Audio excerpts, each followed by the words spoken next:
लेकिन प्रेमानंद जी महाराज तो ये भी कहते हैं कि अगर, जैसे मैं अगर खुद की बात करूं तो मेरा जो मन है वो महादेव में ही जाता है।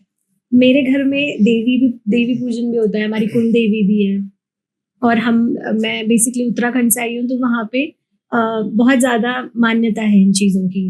देवी आती भी है, मतलब किसी की सोल में। और हाँ, और बहुत, वो खैर एक चर्चा का विषय है पूरा।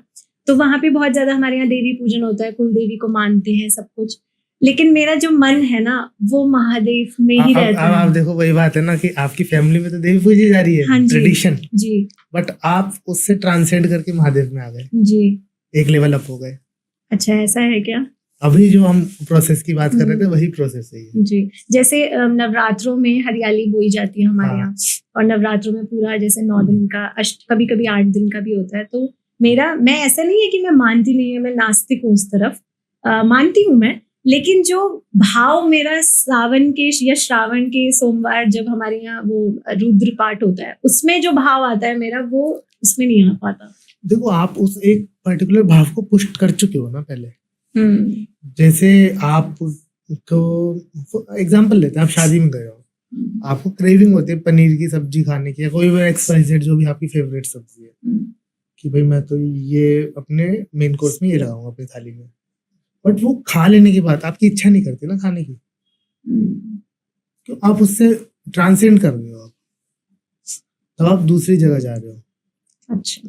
जब एक जगह का भोग लेने के, जैसे देवी गीता के अंदर भगवती क्या कहती है कि अपने पिता को उपदेश देती है परम तत्व का, और जो उपदेश दे रही है शक्ति, उनका नाम है परम अम्बा, इन्हें हम पराम्बा कहते हैं।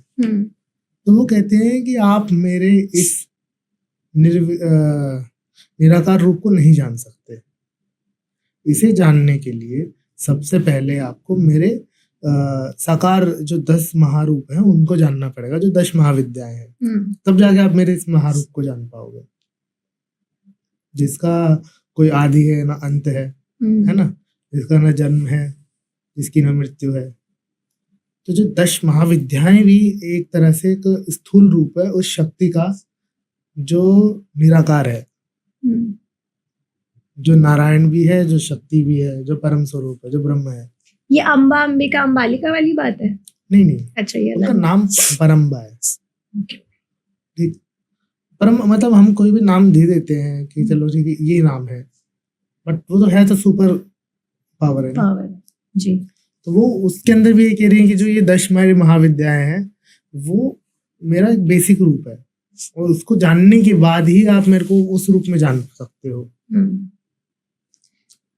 तो जो लौकिक संसार है, जब आप उनको जान लेते हो ना, जब उसको भोग कर लेते हो। अब देखो सिद्धार्थ के जीवन का क्या था, सिद्धार्थ दुनिया भर के उन्होंने भोग कर लिए थे।